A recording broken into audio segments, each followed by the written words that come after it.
Final గా ఇక్కడ temple దగ్గరికి వచ్చేసినాం అనమాట. సో పరమేశ్వర శర్మ పంతుల దగ్గరికి వచ్చేసినాం. సో ఇక్కడ గిరి ప్రదక్షిణ మొదలు పెట్టే ముందు ఇక్కడ ఈ గణపతిని అయితే దర్శించుకోవాలన్నమాట. ఫస్ట్ రెట్టై వినాయక దొంత గణపతి ఆలయం అన్నమాట. ఇది ఇద్దరు వినాయకుల గుడి ఇది. సో పంతులు గారు తెలుసుకుందాం. చెప్పండి పంతులు గారు, ఈ గుడికి ప్రత్యేకత. నమస్కారం, నా పేరు పరమేశ్వర శర్మ. ఈ గుడి ఇద్దరు వినాయకుల గుడి అంటారు. ఇద్దరు వినాయకుడు అంటే రెండు, మనం కాణిపాకం లాగా స్వయంభు మూర్తి, మధ్యలో ఉండే వినాయకుడు, సెంట్రల్ ఉండే వినాయకుడు స్వయంభు మూర్తి అండి.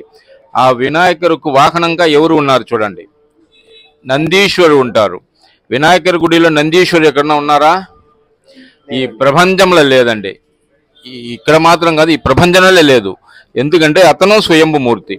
మనం ఇద్దరు వినాయకుడిలో సెంటర్ ఉండే వినాయకుడు, నందీశ్వరుడు, వీళ్ళిద్దరూ స్వయంభు మూర్తి అండి. వీళ్ళిద్దరూ పెట్టి స్థాపనం చేసేటప్పుడు ఏమైందంటే మధ్యలో ఉండే స్వయంభు మూర్తికి లెఫ్ట్ సైడ్లో చెవు కొద్దిగా ఇరిగిపోయింది. భిన్నమైన వాళ్ళ ఆ సెంటర్లో ఉండే వినాయకుడు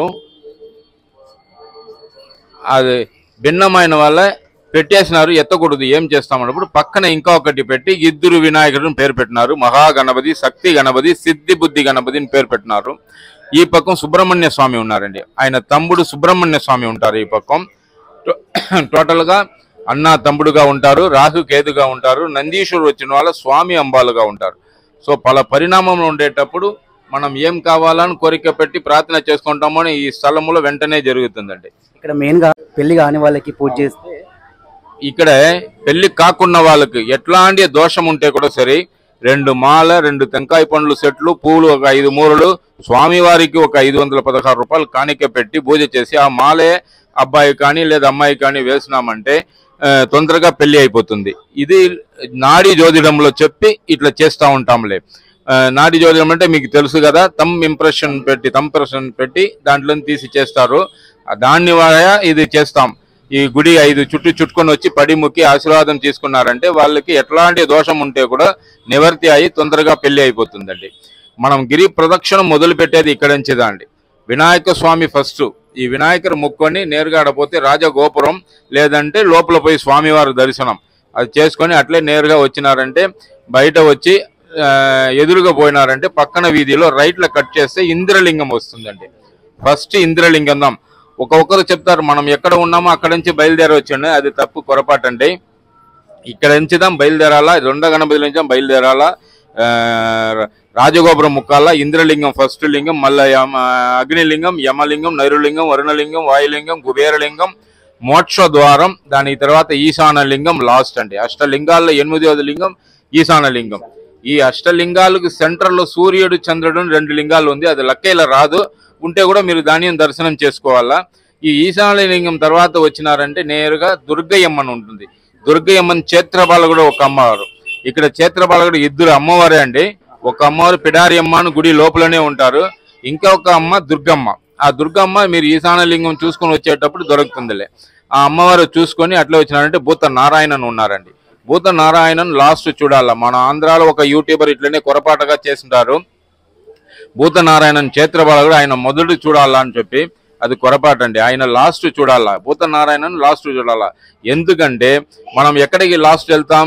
ఈశానం పోతాం. ఈశానం పోయిన తర్వాత మనకి ఏం దొరకాలా? మోక్షం దొరకాలా. ఎవరు ఇస్తారు? నారాయణని ఇస్తారు. అప్పుడు ఆయన చూడాలి. ఇది ఒక ఐదీహం అండి.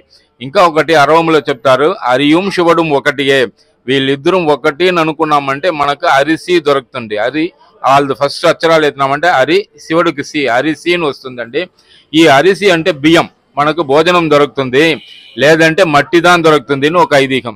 దానివల్ల లాస్ట్ భూత నారాయణను చూసుకోండి. మళ్ళీ దొండ గణపతి 2 వినాయకుడి దగ్గర వచ్చేసినారంటే మీ గిరి ప్రదక్షిణం పూర్తి అయిందండి. మళ్ళీ కూడా మీరు లోపల పోయి ఇంకొకసారి దర్శనం చేయొచ్చు. స్వామివారి దర్శనానికి ఎట్లాంటి ఇబ్బంది లేదు, ముందు చూడొచ్చు, వెనక చూడొచ్చు, 2 సార్లు చూడొచ్చు. భక్తులు ఎప్పుడు ఎక్కువ ఉంటారు?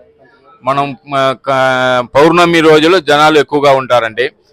ప్రతి పౌర్ణమికి, లాస్ట్ పౌర్ణమి చైత్ర పౌర్ణమి 40 లక్షల మంది వచ్చినారండి. దానికి ముందు పౌర్ణమి 15 లక్షం వచ్చినారు. ఇట్లా కార్తీక పౌర్ణమి, చైత్ర పౌర్ణమి ఇది 2 40 లక్షం వస్తారండి. బాకీ పౌర్ణమి 10, 15 అట్లా ఉంటుందండి. మీరు అందరూ ఇక్కడ రావాలా, వచ్చే మనం అరుణాచలేశ్వరుడి కృపాకటాక్షం అందరికీ దొరకాలా, మన రెట్టై వినాయకుడి కృపాకటాక్షం దొరకాలని మీ అందరి కోసం నేను మనం వినాయక స్వామికి పూజ చేపించి లోపల క్షేమంగా ఉండాలా, మీరు అందరూ క్షేమంగా ఉండాలా అని కోరిక పెట్టి సెలవు తీసుకుంటానండి. థ్యాంక్ యూ సో మచ్ అండి. సో చూసారు కదా పంతులు గారు ఎంత చక్కగా చెప్పారో ఈ అరుణాచలం గురించి. సో మీరు కూడా వచ్చేటప్పుడు కంపల్సరీ ఈ వినాయకుడిని దర్శించుకొని గిరి ప్రదక్షిణలు మొదలు పెట్టాలి.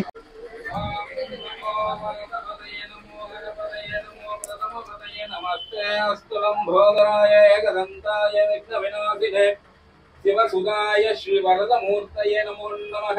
ఏకదంతాయ విద్మహే వక్రతుండాయ ధీమహి తన్నో గంధి ప్రచోదయాత్. ఓం తత్పురుషాయ విద్మహే మహాసేనాయ ధీమహి తన్నో షణ్ముఖ ప్రచోదయాత్. బాలదండాయ ధమనే నమః. ఓం మహాలక్ష్మీస విద్మహే విష్ణుపత్నీస ధీమహి తన్నో లక్ష్మీ ప్రచోదయాత్.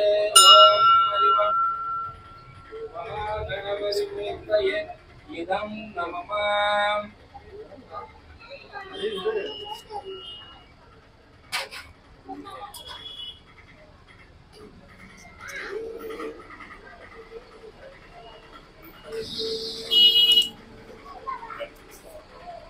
శతమానం భవతి తథా పురుష దీర్ఘాయుష్మాన్ భవ. దీర్ఘ సంవత్సరో భవ. ఆయురారోగ్య అభివృద్ధి ప్రాప్తిరస్తు.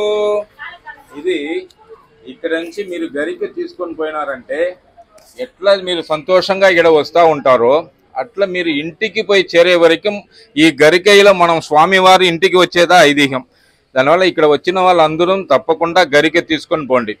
గరిక మీరు ఇచ్చేసి తీసుకుంటే లేదు లోపల స్వామివారి దగ్గర ఉంటే కూడా తీసుకొని పోండి. అందరూ లక్షణంగా క్షేమంగా ఉండాలని కోరిక పెడతాము. థ్యాంక్ యూ అండి. Thank you so much.